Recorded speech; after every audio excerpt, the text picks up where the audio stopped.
past India here to talk about some orange books that I've read and enjoyed. But first, let's talk about the orange that I have on my body. I have some orange eyeshadow that I think is quite fun and nice. I have this lovely orange cardigan that is definitely too big for me, but I love it a lot.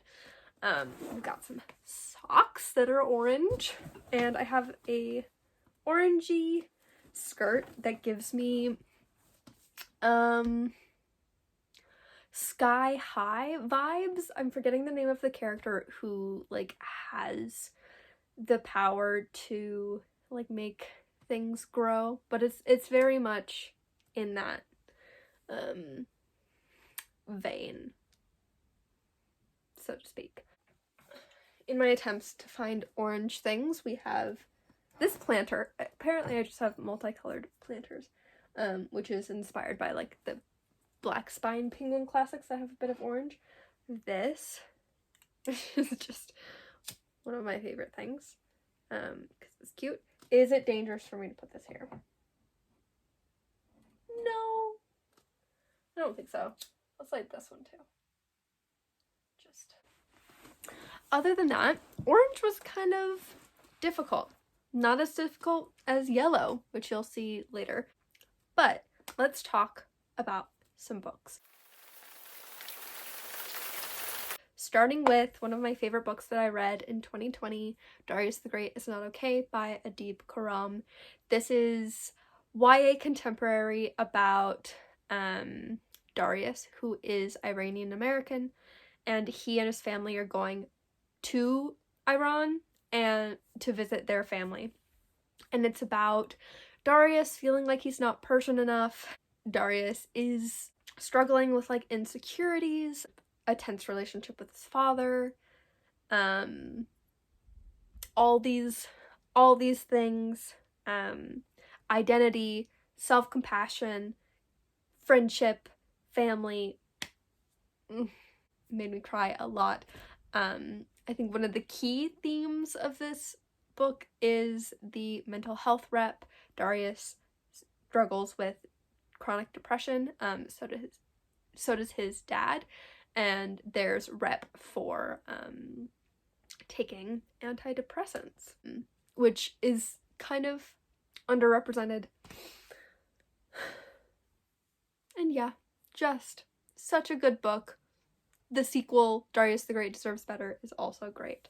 But yes, let's move on to books that I have. I think we're gonna start with the other book that I read in 2020 that is just amazing, and I think also made it onto my favorites, and that is Brand New Ancients by K. Tempest.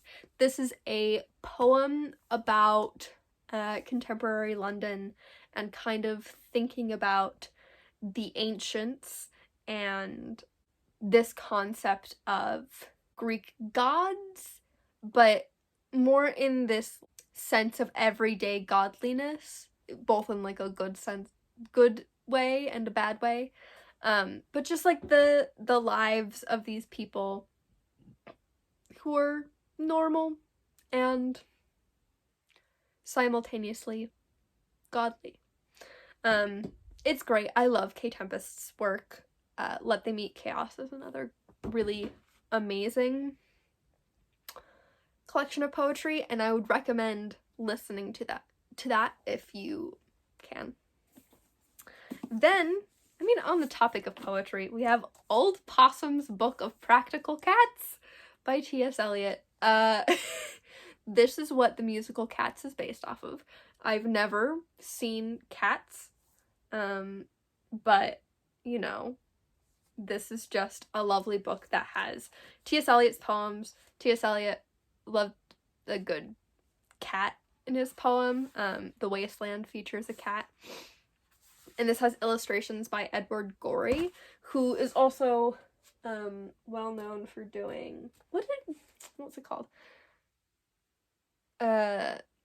This like children's book about popular ways that kids would die in the Victorian era, which is not very joyful. But yeah, this just is about cats and different personalities. It's playful, it's silly. Who doesn't love a good cat poem? Next, let's talk about Sing Unburied Sing by Jesmond Ward. This is about a young boy and his sister. They're living with their grandparents, and this is kind of about their mother, who is somewhat absent, who is part of their lives but is often gone, both because of drug use related situations, and she works at a restaurant or a bar, I think, and she's often just gone because of those shifts. But this is about family relationships and this road trip that they go on to pick up their father as he's getting out of prison.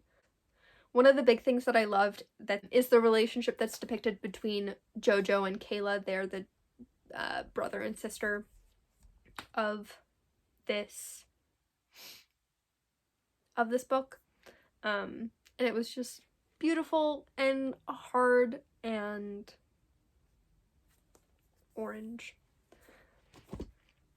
Lastly, a book that's very short, and I think people should read.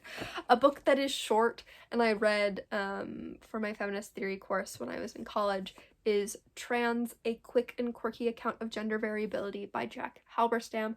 Jack Halberstam is a professor of English and Gender Studies at Columbia, and this is a just short book about a quick and quirky account of gender variability, as it says. This talks about, this kind of looks at art and movies and Legos and kind of defines this term of like trans with an asterisk.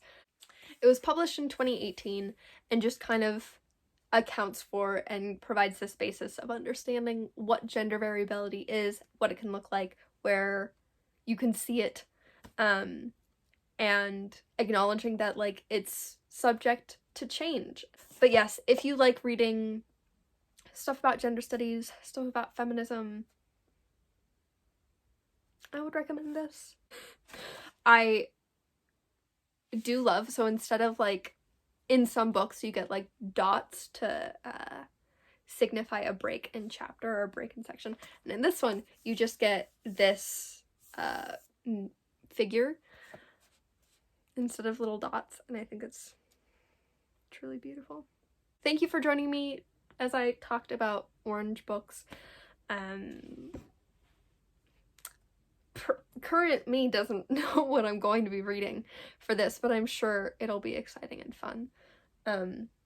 Let me know some of your favorite books that have orange covers. And yeah, I will see you when I see you.